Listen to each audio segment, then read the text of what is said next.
Coaching in Early Childhood by Jennifer Reed. What is coaching? Coaching is an adult learning a strategy in which the coach promotes the learner's ability to reflect on his or her actions as a means to determine effectiveness of an action or practice and develop a plan for refinement and use the action in immediate and future situations. Sheldon and Rush, 2011. Number 10 key elements of coaching in early childhood. Number 1, principles of adult learning. The learner must develop an understanding of how the knowledge may be used in specific contexts and how it may be generalized to other situations. Learning must be attached to prior knowledge, just as if we were teaching children. Background knowledge is always important. All learners can be taught how to reflect. Reflecting is also very important for the coachee to be able to generalize this strategy to other situations. Number 2, capacity building. Coaching builds the knowledge, skills, and abilities of the coachee to be able to function without the ongoing support of the coach. The coach must support the coachee's strengths and abilities. Being able to know the strengths and abilities of the coachee is very important because they need to be able to perform these strategies that you help them develop when you're not present. Are they going to be able to figure out what to do when the coach is not there? Number 3, non-directive. Do not tell people what to do. Instead, give them a chance to examine what they are doing. Ask the right questions at the right time to promote thinking and self-discovery. An effective coach knows how and when to ask questions to determine self-discovery. Number 4, goal-oriented. We are working on goals identified by the coachee, not the coach. Early childhood is very family driven. We work on IFSPs instead of IEPs. The goals are completely determined by the coachee, and then these specific goals determine who the coach is, whether it's the ECSC teacher, the physical therapist, the occupational therapist, the speech therapist, or a social worker. Number 5, solution focused. Focus on the present and creating a future. The purpose of coaching is to work together to identify possible solutions that can be implemented immediately. So if the coachee is having trouble with meal times, you come up with a plan with them to create a solution for meal times. Number 6, performance-based. Focus of the coaching is the coachee's performance, application of the new knowledge, and demonstration of the skills.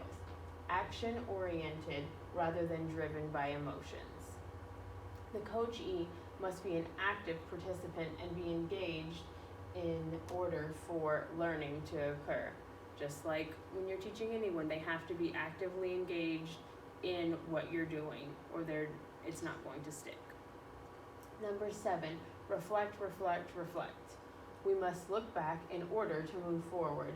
4 types of reflective coaching questions: awareness, alternatives, actions, and analysis. We'll look at some of these questions more a little bit later. Number 8, collaboration. It is a partnership and a reciprocal process. Both the coach and the coachee bring knowledge and abilities to the relationship.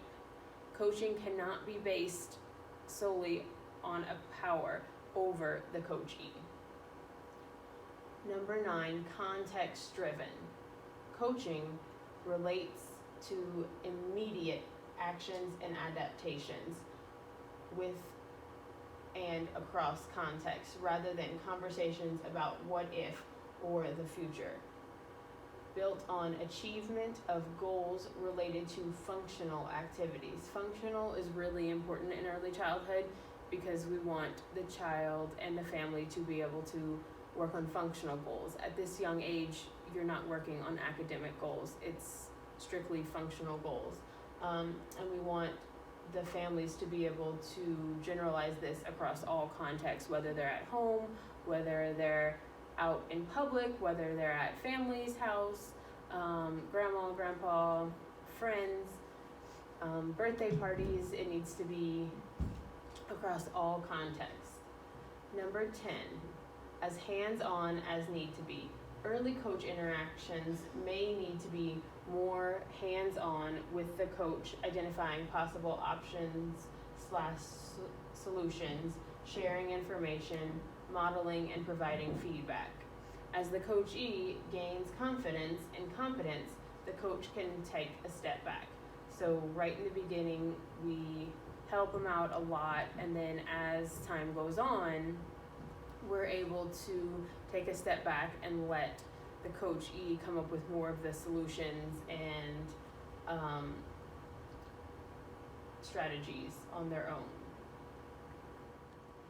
Research-based characteristics of coaching, joint planning, an agreed upon plan of what the coachee will work on and when. This ensures that the coachee is using the new skills between the coaching sessions. You can begin a coaching session by reviewing the previous plan. For example, you can ask the family, remind me what we were going to do. Have the coachee reflect on success that happened between the sessions. Observation. Observe the coachee trying the new skill. The coach will use this observation to provide strategies and feedback at a later time. Action, an event that will occur and allow the coachee to practice, refine, or analyze the new skills in real life situations. Make sure that you are always showing up when it is a natural occurring environment for the child. For example, if the parent wants you to work on feeding, show up during a mealtime, for example, lunch. Or if they want to work on sleeping routines, show up at nap time to help them with that. Reflection. The coach will ask questions to guide the coachee to determine the effectiveness of the strategies and determine if modifications or changes need to be made to their previous plan. So if something is not working, you work with the coachee to determine, okay, what can we change to make this more effective? Feedback. Information shared by the coach based on the observation or data shared by the coachee. This is used to expand the coachee's current level of understanding.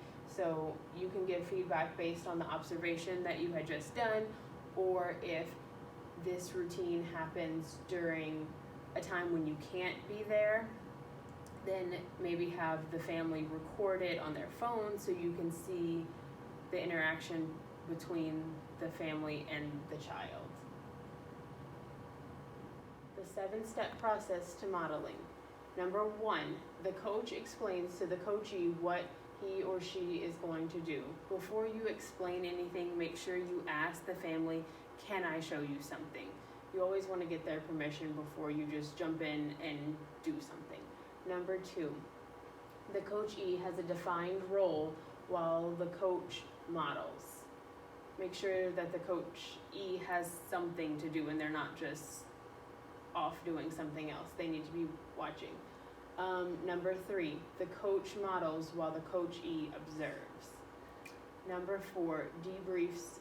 The coach debriefs with the coachee. Make sure you ask them what they thought, how it went, what they thought went well, what they thought didn't go well, whether they think they're going to be able to do that when you're not present because you're not always going to be there. Number 5, the coach invites the coachee to try what he or she just modeled. So back to one of our previous slides, we always do non-directive. Number 6, the coach and the coachee reflect on what the coachee tried, on how what the coachee tried worked. You want to make sure that they're going to be able to, again, do this when you're not there. Number 7, the coach and the coachee will plan for how the strategy will happen when the coach is not present. Because a lot of times it's not like school where you see the kid 5 days a week. In early childhood, you only see them maybe once a week, maybe once a month. It just depends on how the IFESP is written. Tips on reflective questions. So only ask one reflective question at a time. You don't want to ask a whole bunch of questions and overwhelm the family trying to figure out the first answer before you're asking your next question. Be comfortable with silence while waiting for the person to think about their response. Sometimes the families need a lot of time to think about a specific response, especially when you're asking, how does something happen when you're not there? They're probably trying to remember exactly what happened, because in day-to-day life, they just go and don't really reflect on what is happening. Avoid asking general questions, how are things going? Because families tend to say, everything's going good. So ask very specific questions so that you get the response that you need to be able to coach effectively. A yes or no question should only be used to ask permission, not to make an assumption.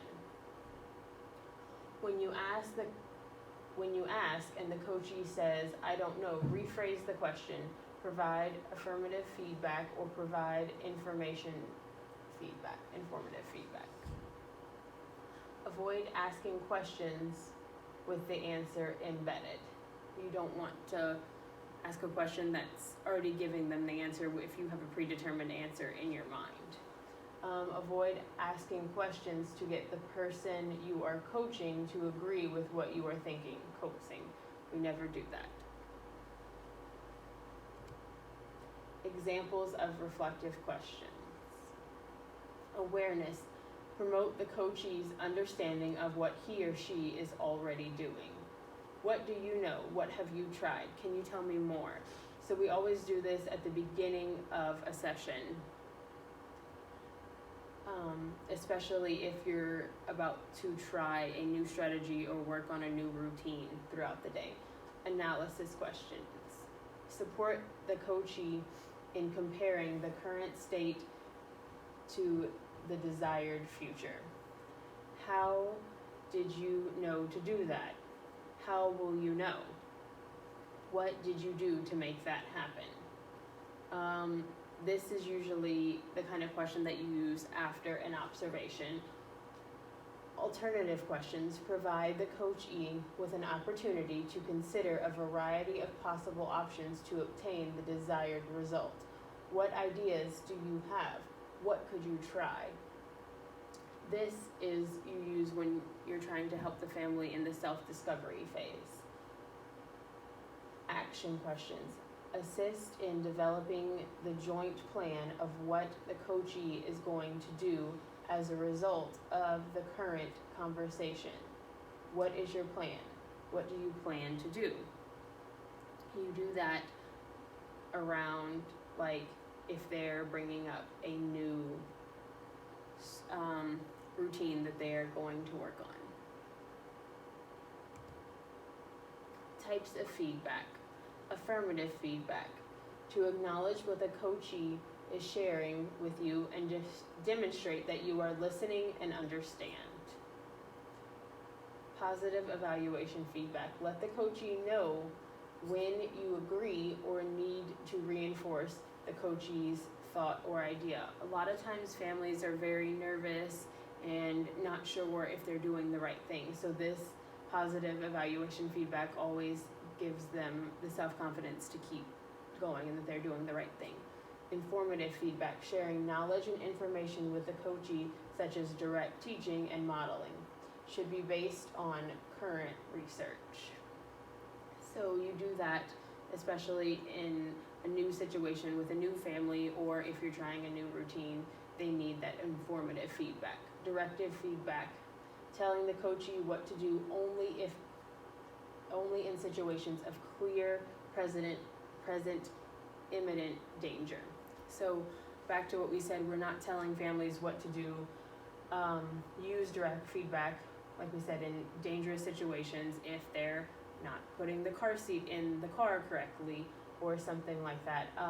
We're always taught, if it's safe and legal, go with it. If the family wants to watch TV, then during the routine of what you're trying to help them do, build on asking questions during the TV show or whatever the family does in their natural environment.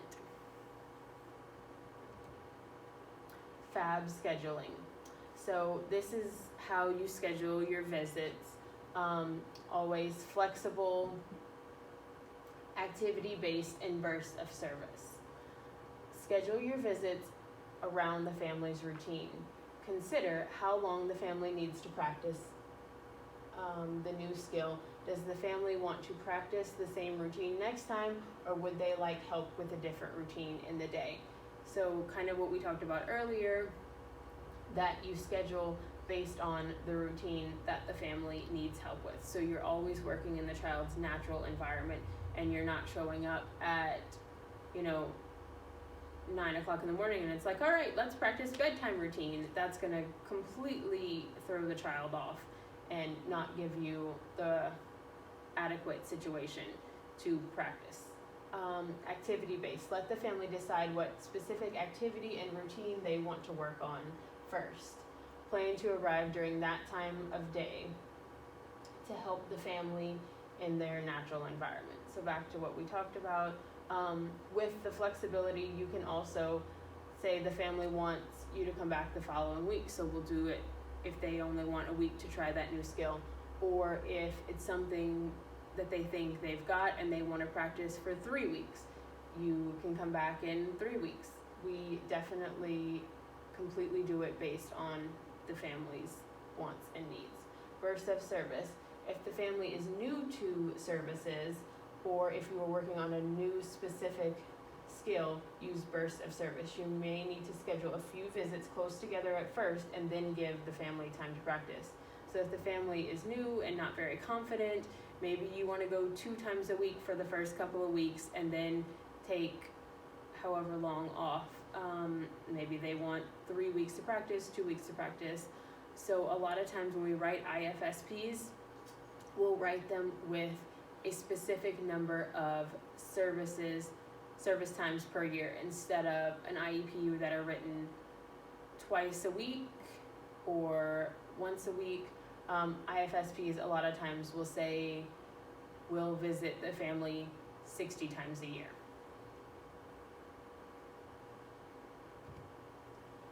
Things to consider. Coaching is not just for early intervention. It can be used in all-inclusive situations. So even in a resource or inclusion situation, when you're doing push-in services, it'll work in that environment. You are the coach and the general education teacher is the coachee, and that will make sure you just go through those same type of questions. Ask them what's working, ask them, what have they tried, to make them feel comfortable and that you're on their side and there to help. What are the next steps for implementing coaching into your practice? So like I said, whether you're an early childhood teacher, whether you're, any other special education teacher, even if you're a regular ed teacher, this, how are you going to implement it with families as well? What small changes could you implement into your practice that will move towards a coaching coach situation? Think about your own reflective questions that you can ask next time you're in a coaching situation. And I know right now this is really hard because we're not in a specific coaching situation, but this is needed more than ever because we're doing services from a distance. So coaching is extremely important. Make a list and hold yourself accountable. You can make a list of what kind of questions you can use. You can make a list about what strategies you want to use with your families.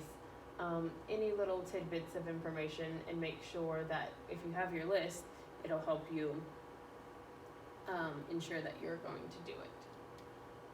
Thank you.